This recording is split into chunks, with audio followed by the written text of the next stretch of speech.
Muito bem, são 9 horas e 50 minutos, como eu anunciei agora há pouco. Estamos aqui nos estúdios com o pré-candidato a presidente da República do Brasil, Renan Santos, do Missão.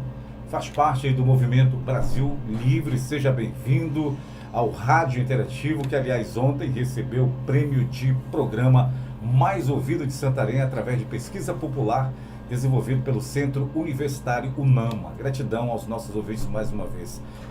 Antes de falarmos sobre propostas e os desafios do Brasil, eu gostaria que o senhor se apresentasse aos nossos ouvintes, à população de Santarém, oeste do Pará. Quem é Renan Santos e qual a sua trajetória e por que decidiu disputar a presidência da República? Seja bem-vindo, bom dia. Muito obrigado, uma honra estar aqui com você. Com vocês, né, os espectadores também. Parabéns pelo prêmio de programa mais popular aqui da cidade. Bom, quem é o Renan? Eu tenho 42 anos, eu nasci em São Paulo. Eu vim de uma família de classe média, essencialmente. Sempre fui bom aluno na escola. Minha mãe dava umas palmadas em mim quando eu tirava nota baixa. Passei na faculdade de Direito da USP. Muito bem. Aí não cheguei a tomar palmada que já era adulto, mas não concluí, queria ser empresário. E ali na faculdade eu descobri a política e descobri a necessidade de enfrentar aquilo que eu achava errado. Até que vieram as manifestações de 2013, não sei se você lembra, aquelas, não é pelos 20 centavos. Sim. Ali eu comecei às ruas e ali eu conheci os amigos que eu fundei o Movimento Brasil Livre em 2014. Nós organizamos as maiores manifestações do mundo nas últimas 2 décadas. Não só, eu volto no canal, não só no Brasil, mas no mundo todo. Com base nisso nós derrubamos o governo da Dilma Rousseff e estabelecemos ali o caminho para aquilo que a gente chama de direita no Brasil. Tanto com a parte boa quanto com a parte ruim. Acho que muito oportunista, muito picareta acabou pegando esse caminho que veio. E com base nisso, a gente foi muito crítico aos erros do governo Bolsonaro. Desenhamos uma ideia de uma direita que não ficasse preso nesses erros. E aí as pessoas falaram, tudo bem, você quer fazer isso? Então monte um partido, porque não adianta só tacar pedras, tem que ser vidraça também. Ou seja, não adianta eu criticar sem eu participar. Então, com base nisso, a gente montou um partido, foi o partido mais jovem a ser montado na história do Brasil. Partido, batemos todos os recordes de número de ficha, número de pessoas que se inscreveram. E aí, com o partido montado no final do ano passado, o grupo decidiu que eu era o pré-candidato à presidência. No começo eu relutei, falei, mas eu não sou o cara mais carismático do mundo. Falei, não, você foi o líder no processo, natural que seja você. Então, ok, então farei meu melhor. E, naturalmente, sempre sonhei em não apenas governar o Brasil, eu sempre sonhei em transformar o Brasil numa das maiores nações do mundo. Acho que a gente tem todo o potencial de ser uma das 5 nações mais influentes do mundo, junto com China, Índia, Rússia e com os Estados Unidos. O Brasil é um desses 5. Só que a gente pensa muito pequeno, a gente é um país sem ambição, um país que aceita a ingerência dos outros sobre a gente, um país que se auto-sabota. Com base nisso, a gente montou um plano, o plano está no meu plano de governo, que é o plano do Livro Amarelo, e nós estamos apresentando ele em todo o país. Muito bem. E qual o principal diagnóstico que o senhor faz hoje do nosso país? Nosso país, ele perdeu a ambição. E o nosso país se tornou um parque de diversão de corrupto. Então, se você é uma pessoa que quer ir longe na vida aqui, invariavelmente você vai ser sabotado. Vamos pegar um exemplo aqui do Pará. Qualquer trabalho sério que você tente fazer, vai aparecer algum órgão governamental, alguma sabotagem, alguma judicialização e as coisas não saem do papel. Então você tem uma eterna sensação aqui no Brasil de que você tenta e não dá certo. E só vai dar certo se você roubar ou se você se juntar com o ladrão. Então, o caso do Banco Master foi muito ilustrativo. O cara foi, comprou todas as autoridades da República e ficou multimilionário. Agora, se você é um agricultor, eventualmente pode aparecer o ICMBio como interpretação sobre a terra que você está morando ou trabalhando há 50 anos, leva meia dúzia de boi que você tem ali e você vai ser tratado como bandido. Não dá para viver num país assim. Então, o modelo de país em que quem está no topo rouba, o resto não funciona e quem tenta trabalhar é sabotado, é um país que fracassa. E sim, o Brasil fracassou. As pessoas no Brasil não entendem o tamanho do fracasso. O tamanho do fracasso não tem que ser medido se, igual o malandro do Lula faz, não, você vai comer uma picanha a mais aqui ou ali. Você tem que imaginar onde você poderia estar e onde você está. Nós éramos para estar numa posição muito maior do que nós estamos e só não estamos porque a gente toma a decisão errada o tempo todo. A população vota mal. Eu tenho certeza que tem parte da população aqui em Santarém que vende o voto para político. A população escolhe políticos errados. A população também é cúmplice no próprio erro. Então, para resolver esses problemas, a gente tem que despertar a população e trocar a política. Muito bem. Muito bem, para você que está ligando o rádio agora, nós estamos recebendo o pré-candidato à presidência do país, Renan Santos, conosco aqui no Rádio Interativo. É a primeira vez que o senhor visita a nossa região? Eu já vim ao Pará, mas a região não. A região é a primeira vez. Né? Muito bem. Então, você também pode fazer a sua pergunta, você que está em casa agora, nesse momento, tá bom? Vamos aproveitar, então, a presença aí do pré-candidato do Brasil, Renan Santos. Cite pra gente aí as 3 prioridades do seu governo, caso seja eleito. Olha só, as prioridades vão de acordo com aquilo que é mais básico pra gente. O brasileiro tem que conseguir pagar as contas sem se endividar e ele tem que andar na rua sem ser assaltado. Essas 2 coisas são essenciais. Então, para uma, a gente vai fazer uma reforma para cortar despesa do governo federal. Ontem, né, na verdade, anteontem saiu um artigo, uma entrevista, na verdade, bem bizarra, do novo ministro da Fazenda do Lula, falando o seguinte, falando que ele vai precisar cortar despesa. É sério? Quer dizer que no 4º ano do mandato do Lula ele tá falando em cortar despesa? Cortar as despesas na época que a Janja viajava pelo mundo junto com o Lula, cortar as despesas quando eles taxaram todo mundo, não tava no cálculo, agora precisa. A Real sempre precisou.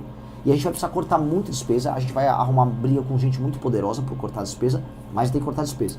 Do outro lado, eu vou precisar matar bandidos como se não houvesse amanhã. O Estado brasileiro precisa instituir aqui lei e ordem. E não tem lei e ordem no nosso país. Nós somos um país de anomia, em que a pessoa comete o crime e nada acontece. O estado do Pará está também no estado de anomia. Vocês são vizinhos aqui do estado do Amapá, que é o estado mais perigoso do Brasil, mas aqui tem uma cultura de banditismo, nem tanto ligada às facções, mas eu falo de banditismo local, perigosíssima. E uma cultura de impunidade, infelizmente, muito forte. Muitos brasileiros estão morrendo. Eu até dá meu celular aqui. Qualquer um. Aqui, ó. A regra para meu primeiro ano de mandato é: se você conseguir comprar esse aparelho aqui, um celular, e não se endividar, e ao longo do ano você andar na rua e ninguém roubar seu celular, a gente já venceu muito. A gente já melhorou muito a vida das pessoas. Porque significa que andar na rua vai ser seguro e que você vai poder consumir e não ficar quebrado, endividado. Ao fazer isso, a gente já abre o caminho para passar uma agenda de competitividade, para a gente poder trazer empresas de fora. Outra coisa que eu vou fazer, que é muito importante para cá, obras de infraestrutura. Porque se eu corto a despesa, os juros brasileiros abaixam. Quando os juros ficam mais baixos, preciso que todo mundo que está assistindo entenda. Juros baixos faz com que invistam. E as pessoas vão investir muito em infraestrutura. Aqui no Pará, vocês precisam de muita infraestrutura. Estou falando de conexões de vocês em termos de rodovia e ferrovia com o resto do Brasil. E aí, para fazer isso, eu vou precisar parar com uma cultura de ONG, especialmente ONG que não é brasileira, que sabota a obra e sabota o funcionamento das coisas. Imagina, aquilo que aconteceu na Cargill, aquilo é uma sabotagem ao país. Eu vou brecar essa sabotagem. Ao arrumar esses detalhes, eu falo, são pequenos detalhes. No meu primeiro ano de mandato, o resultado vai ser muito grande. A gente vai voltar a ver o Brasil crescer mais de 3%, crescer 3, 4, 5% ao ano. E ao crescer nessa velocidade, as pessoas vão perceber um aumento de grana no bolso delas. Emprego, renda e grana. Muito bem. Aliás, a gente percebe que o país ele vive um ambiente de forte polarização política, né? Como o senhor ele pretende construir a governabilidade, promover esse diálogo entre diferentes setores da nossa sociedade? Tendo uma agenda. Você só consegue propor um diálogo com alguém se você sabe o que você vai propor. Se o presidente, imagina que o presidente da República é um vendedor. Se o vendedor está ali e ele não conhece o produto que ele quer vender, ou ele nem sabe o que ele está vendendo, o comprador vai né, falar, olha, eu não vou pagar nada por essa porcaria, não quero nada com você. Então, o presidente da República tem que ser um bom vendedor. E o bom vendedor conhece o produto a fundo, sabe o que quer vender, sabe o lucro que quer ter. Ou seja, eu tenho um plano de Brasil.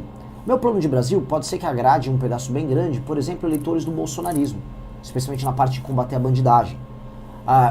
Meu plano de governo pode ser que agrade eleitores do Lula na parte de soberania, já que eles são anti-americanos. Na parte de terras raras eu sou muito duro. Eu acho que o Brasil tem que construir o parque industrial em parceria com a galera da gringa, a galera de fora, mas aqui. Eu não estou preocupado muito com as cores das pessoas. Eu só vou exigir delas assim, eu não quero criminoso por perto, eu não quero nenhum tipo de bandido querendo fazer parte do meu governo, e eu não vou aceitar choque nem faca no pescoço sendo tocado por ninguém. Se quiserem briga, terão. Agora, se quiserem tratar a gente de maneira decente, eu vou tratar de maneira decente de volta.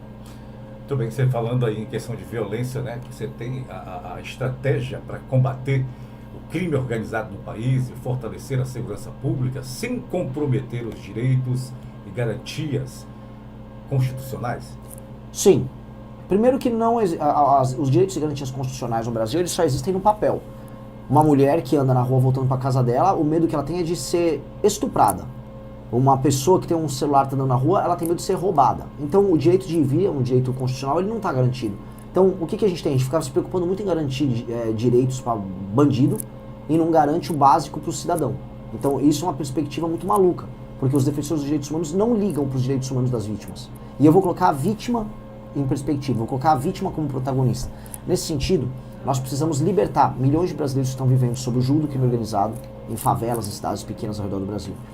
Nesse sentido, eu vou aumentar muito as penas para todos os crimes violentos. Roubou um celular, a mão armada, 30 anos de cadeia. Eu vou repetir, uma pessoa que apontou uma arma para outra pessoa não pode ficar menos de 30 anos na cadeia.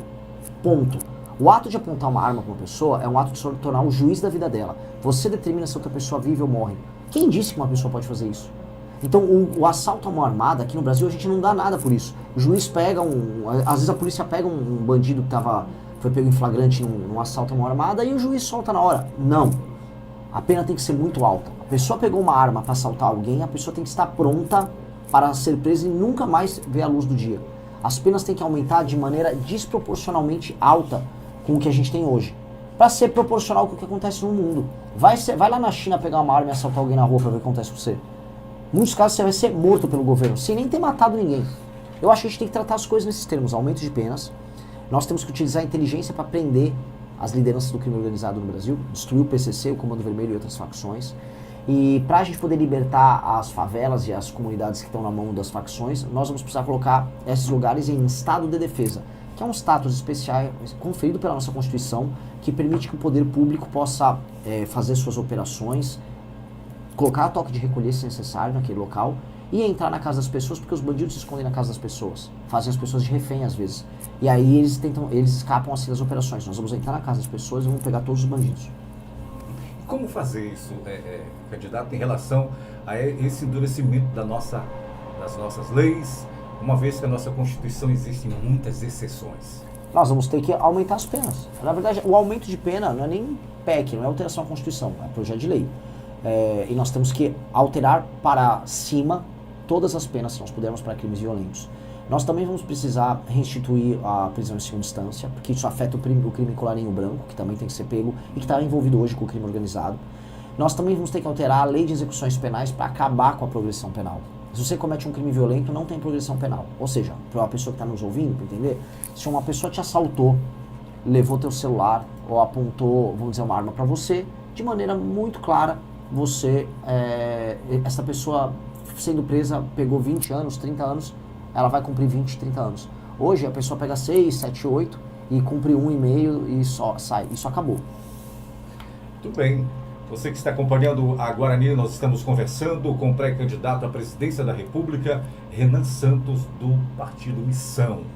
Nós estamos aqui com o ouvinte que pergunta o seguinte questionamento. O Pará é um dos maiores produtores de minério, mas toda essa produção é exportada e não há tanto retorno aos paraenses com aumento de renda. O que o senhor propõe para facilitar a verticalização de produção para agregar valores aos produtores e gerar emprego? Ótima pergunta do ouvinte. Primeira coisa que vocês precisam entender, tá? O Pará é uma colônia do Brasil. O Pará não é tratado como um estado. O Pará é uma colônia que tem um administrador, que é a família que administra o Pará desde sempre, que esse administrador ganha e lucra com isso e tem relações muito próximas com Brasília, e a população aqui é tirada para otária. A população aqui é tratada como um vassalo. E quem paga a conta da população mais pobre aqui é a população mais pobre do resto do Brasil. Então tem um jogo muito claro. O governo brasileiro vende as riquezas naturais daqui, em parceria com o seu feitor, que é a família que manda aqui no Pará, e a população aqui vive na miséria. Nós precisamos mudar essa dinâmica, não apenas política, mas a dinâmica econômica. Para você conseguir verticalizar, ou seja, você fazer mais etapas da cadeia de produção, vamos sair, por exemplo, ir para a siderurgia. Você vai precisar ter energia barata, investimento em infraestrutura para escoar a produção, e você vai precisar ter uma agenda de competitividade que faça valer a pena instalar uma empresa aqui e essa empresa funcionar. Para isso, eu tenho que cortar gastos do governo para poder diminuir juros, eu tenho que fazer valer o licenciamento ambiental, eu tenho que investir em infraestrutura de energia. Vamos colocar aqui, a energia no Pará é a mais cara do Brasil. Vocês pagam a conta de luz mais cara que tem. E se não resolver esses gargalos, não vai conseguir verticalizar nada, porque produzir aqui é irracional. Hoje, produzir no Pará é irracional. E é mesmo. Assim, quem tenta cruzar, vamos colocar aqui, Santarém é uma espécie de um entreposto logístico. Santarém é sabotada. Santarém era para estar 2, 3 vezes mais desenvolvida se vocês tivessem estradas funcionais ao redor, se todo o sistema da Ferrogrão tivesse funcional, só que você fica tendo ONG atrapalhando o desenvolvimento de vocês, o governo federal luta contra vocês, vem lá, eu sou índio, não sei o que, e aí breca, não dá. Então, brecar a sabotagem, fazer uma agenda de competitividade e ter, com essa agenda de competitividade, investir em infraestrutura, e com o investimento em infraestrutura, você ter as condições para instalar indústrias aqui, isto é a base do crescimento.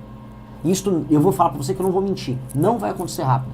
Tudo que eu descrevendo aqui vai ter efeitos bons em 6, 7 anos. Só que são efeitos que, a partir do momento que eles começam a acontecer, são duradouros, são para sempre. E aí, este é o jogo que nós temos que fazer. É o jogo do desenvolvimento econômico de longo prazo. O de curto prazo é voo de galinha. E todo mundo só oferece voo de galinha. Eu não vou oferecer voo de galinha, eu vou falar, não será fácil, mas aqui tem como ser um lugar muito desenvolvido no Brasil. Porque aqui vocês têm energia, produção de energia. Aqui vocês têm recursos naturais dos mais diversos. Aqui, do ponto de vista logístico, vocês estão próximos do norte, que é que consome. A gente estão próximos do canal do Panamá. Então, montar plantas industriais aqui, havendo logística, faz sentido demais.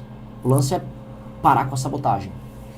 E como que o senhor pretende equilibrar esse crescimento econômico, essa preservação ambiental, que é importante para a nossa região, especialmente aqui na Amazônia? Hoje a gente fala muito nisso, mas você não tem nenhum nem outro. Hoje a questão ambiental é usada como desculpa para sabotar qualquer crescimento econômico. E aí você também não protege o meio ambiente. Acho que a coisa mais maluca é o aquífero que nós temos aqui. O aquífero é um aquífero raso. Né? Raso, assim, por mais que ele seja gigantesco, é o maior do mundo, ele é muito próximo da superfície. Portanto, o chorume do esgoto que não é tratado aqui afeta o aquífero. Então ficam, o aquífero, o meio ambiente. O próprio poder público tá contaminando o aquífero. Não, temos que preservar a Amazônia. Aí o ICMBio sabota quem está trabalhando, ao mesmo tempo que a pesca predatória, ao mesmo tempo que a exploração predatória de madeira acontece. Ontem mesmo a gente viu caminhão com toras completamente ilegais passando na estrada e ninguém vendo, naquela estrada destruída. Então, o que nós temos é uma fingição, é um discurso fingido sobre o meio ambiente e nenhum trabalho voltado ao desenvolvimento econômico. Pois bem, tem que ter regras muito claras, sem zona cinzenta para que as pessoas possam produzir e saber quais são os limites dela. Tem que ter um trabalho sério de criação de parques nacionais para que o Brasil e o mundo visite. Eu juro pra você, foi anteontem, quando nós fomos visitar meu Deus, esqueci o nome da cidade, meu Deus, é o Alter do Chão, turistas gringos ali. Só agora está começando a surgir uma infraestrutura para que as pessoas conheçam ali. Como é que pode os brasileiros não conhecer um lugar tão lindo? Então ali, os interiores, o turismo ligado também à fauna aqui, que é sensacional, isso é muito pouco explorado. Então nós só vamos conseguir conciliar meio ambiente e desenvolvimento econômico, entendendo que é para desenvolver e com o recurso oriundo dos impostos, você saber cuidar do meio ambiente e criar uma consciência disso. O problema é a politização que gera nenhum nem outro. Então não tem crescimento econômico, não tem proteção do meio ambiente. Muito bem, aqui o Tarcísio Oliveira, ele diz, o MBL ele perdeu vários membros. Como manter um time coeso, com a missão, agora que o partido atuará em todo o Brasil? A gente perdeu ao longo dos últimos anos, e os últimos que saíram agora estão bem arrependidos, né? Aqueles bem burros que saem na hora errada em que o bolsonarismo está decadente e a gente está crescendo. Mas foi bom que eles saíram, que a gente já conhece a índole e o caráter. Acho que a gente formou muita gente oportunista, a gente está corrigindo os nossos sistemas de formação de liderança. Acho que a chapa que nós temos agora, né, com mais de 1000 candidatos para deputados ao redor do Brasil, já contempla um perfil que não é o mesmo que a gente tinha antes. E traições na política sempre terá, mas nós teremos cada vez menos. E agora com o partido político, a gente pode controlar muito mais, né? Não é agora fácil como era antes. Muito bem, para quem ligou o rádio, estamos aqui com o pré-candidato à presidência da República, Renan Santos, conosco aqui no Rádio Interativo. Agora, o custo de vida, a gente sabe que no Brasil aumentou nos últimos anos de forma considerável, né? Inclusive aqui o próprio Agenor, ele toca nesse assunto. E como que o seu governo ele pretende reduzir o preço dos alimentos, combustíveis e melhorar o poder de compra das famílias brasileiras? É possível isso? Definitivamente não é dando vale gás igual o Lula faz, dando energia elétrica supostamente de graça igual o Lula faz, ou falando vou te dar Bolsa Família igual o Lula faz. Quem está nos ouvindo precisa entender. Seu poder de compra só vai aumentar se a atividade econômica aumentar e se o governo parar de cobrar tanto imposto das pessoas. Tudo é caro no Brasil, porque o dinheiro no Brasil é caro. Então, vocês estão nos ouvindo, entendam. A taxa de juros no Brasil é 15% ao ano, só a Selic. Se eu, além da Selic, falar o spread bancário e tal, as pessoas pegam dinheiro emprestado no Brasil por valores exorbitantes. Isto é impagável. Então não dá para você consumir nada no longo prazo, você comprar a prazo um carro, uma televisão, porque o carro vai custar o dobro do preço só de juros que você vai pagar. E do outro lado, você não consegue comprar um produto com valor correto, porque os impostos do produto são muito caros. Um celular no Brasil é um dos mais caros do mundo, os carros no Brasil são caríssimos. Isso também por conta da tributação. Como resolver isso? Cortando o gasto do governo. Tudo que o governo fala que está te dando é mentira. Por exemplo, aqui no Pará, vocês sabem, vocês pagam uma das contas de luz mais caras do Brasil. Pois bem, uma das coisas que faz que a conta de luz seja muito cara é que tem tanto programa social dando luz de graça para alguns setores e para algumas pessoas que quem está pagando a conta não aguenta mais pagar. Então você tem que não ter um ar-condicionado nesse calorão aqui, você às vezes tem que tomar um banho com o chuveiro, com a parte elétrica desligada, porque você não consegue pagar por isso. Você não consegue pagar por isso porque é muito imposto, é muita taxa. E aí, para você cortar imposto e taxa, não tem remédio. Você vai ter que diminuir a despesa do governo. E não dá para ficar um governo dando as coisas para os outros como o governo Lula faz. E não dá para o governo Lula ficar mentindo para as pessoas, igual mentiu agora no fim da escala 6x1. Ele mentiu para as pessoas. As pessoas caíram num truque achando que eu vou trabalhar menos e vou ganhar mais. Desde quando isso existe? Desde quando isso existe? Tá tudo difícil a vida para todo mundo e ainda falaram para você, fica tranquilo que você vai trabalhar menos e você vai ganhar mais. É mentira! O Lula tá comprando o voto das pessoas, enganando. O Lula é um estelionatário. É mentira isso. Você só vai melhorar a vida das pessoas, as pessoas só vão aumentar a renda delas, vão poder comprar mais coisas e serem mais felizes, com o governo cortando todas as despesas que ele puder cortar e com base nisso, podendo diminuir o imposto e diminuir os juros. Aí você que está trabalhando, você vai sentir a diferença. Muito bem. Aqui, inclusive, alguns jovens estão em contato comigo aqui e o que eu percebo é que eles estão um pouco desacreditados da política, né? Eles estão colocando aqui de uma outra forma, mas o que a gente resume aqui é que os jovens brasileiros, eles dizem que estão desacreditados da política. Como reconquistar essa geração que muitas vezes não se sente representada pelos líderes do país? De acordo com a pesquisa Atlas, eu tenho praticamente 40% dos eleitores jovens, dos 16 a 24 anos. Então, eu não acho que os jovens estão desiludidos. Eu acho que quem está procurando um caminho está encontrando. Eu lidero, eu estou em primeiro lugar nas pesquisas entre os mais jovens. E isso é sintoma de um projeto que não fica só brigando. Sabe qual é o problema? A candidatura do Lula eu não sou o Flávio Bolsonaro, e do Flávio, eu não sou o Lula. Tá bom, nessa de um não ser o outro, eles são iguaizinhos.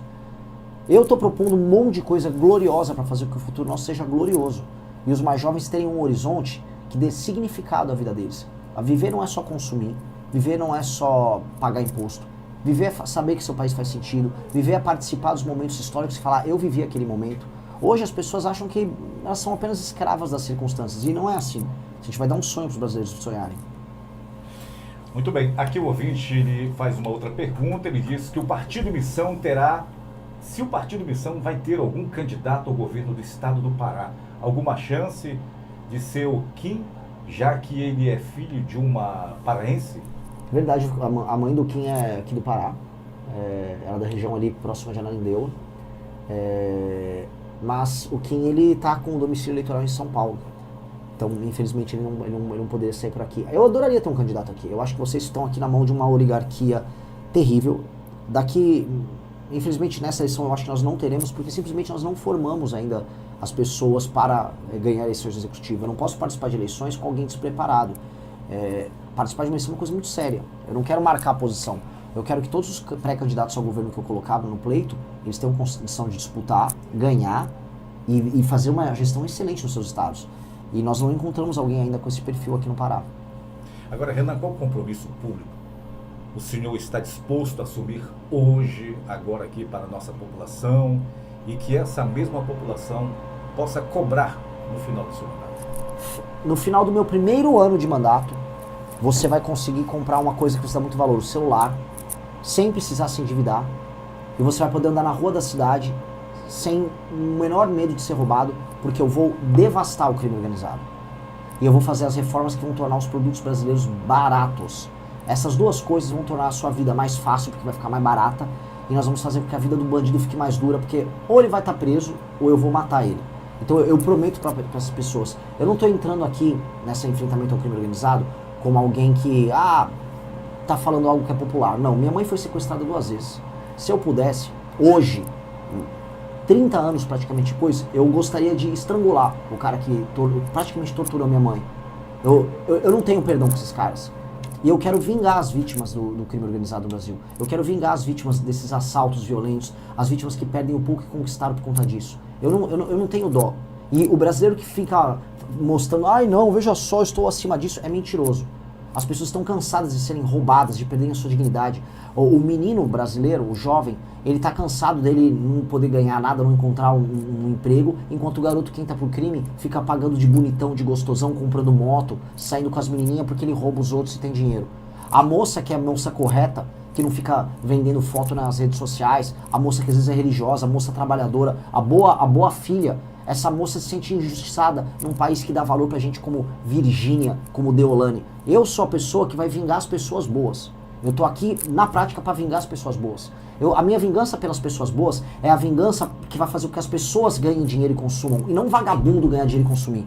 Que não vai ser político ladrão que vai ganhar dinheiro e vai ficar rico no Brasil, mas vai ser a pessoa que trabalha. Esta é a vingança. Eu estou cheio de imaginação e sonhos de um Brasil melhor, mas eu também sou consumido pela raiva da injustiça. E se você não tiver raiva profunda desses caras, você não consegue ir a lugar nenhum. Porque assim, eu tô rodando o Brasil de carro, eu tô cheio de dor no corpo, sono ruim, mas eu sei que assim, se não fosse essa raiva, eu não estaria fazendo nada disso. Vai ter um momento que se não for a raiva do erro, a raiva do errado, você vira só uma máquina que fica pedindo voto por aí. Eu não acredito nisso. Então o recado que eu dou para as pessoas é, eu vou botar meu coração, eu vou até o fim para fazer o que é certo. E as pessoas sabem o que precisa ser feito. As pessoas sabem o que é certo. Se eu tivesse apenas 1 minuto para convencer um brasileiro indeciso a votar no senhor, sem atacar adversário, qual seria a sua principal mensagem ao Brasil agora, para encerrar o nosso encontro de hoje? Você que é nosso ouvinte, você perdeu a capacidade de sonhar no Brasil melhor. As pessoas estão te dando migalhas. E o sonho do Brasil hoje é ganhar uma migalha e ficar feliz com ela. Não imagine que viver possa ser assim. Você pode viver numa casa que não vai precisar ter um muro. Você pode andar com um carro sem precisar ter filme. Você pode conseguir comprar um carro. Você pode conseguir comprar uma moto. Você pode conseguir comprar um celular. Você pode andar na rua sem ser assaltado. Nós temos que encarar as brigas difíceis que fazem com que a gente seja permanentemente pobre. E eu vou encarar essa briga. É uma questão de ambição. Grandes homens no passado tiveram grandes ambições em tornar seus países melhores e fizeram assim. El Salvador era um lugar tomado pelo crime e hoje é um estado exemplo em todas as Américas. Singapura já foi um favelão, hoje é um dos melhores países do mundo. Hoje as pessoas enxergam a gente no Brasil como perdedores. E nós assumimos essa imagem de perdedor, até a seleção brasileira de perdedora. Eu não aceito isso. Nós vamos sair do papel de perdedor e nós seremos uma das maiores nações do mundo, agora, já começando pelo meu primeiro mandato. Ouse ser ambicioso, não seja um perdedor. Ouse ser ambicioso. Sendo ambicioso, você vai vencer. Muito bem, você ouviu então o pré-candidato à presidência do Brasil, Renan Santos, do Missão, conosco aqui no Rádio Interativo. Os nossos agradecimentos pela participação, disponibilidade, ao apresentar aí as suas ideias aqui para o nosso povo, né, suas propostas, sua visão para um futuro melhor, né, para os nossos brasileiros. A democracia a gente sabe que se fortalece por meio de diálogo, então nada melhor do que no Rádio Interativo essa nossa conversa. Gratidão aí pela sua participação. Muito obrigado, foi uma ótima participação, fico muito feliz, parabéns pela condução. Você assistiu ao Legião das Ideias. Para mais conteúdos, continue conosco e acompanhe as lives da MB Live TV.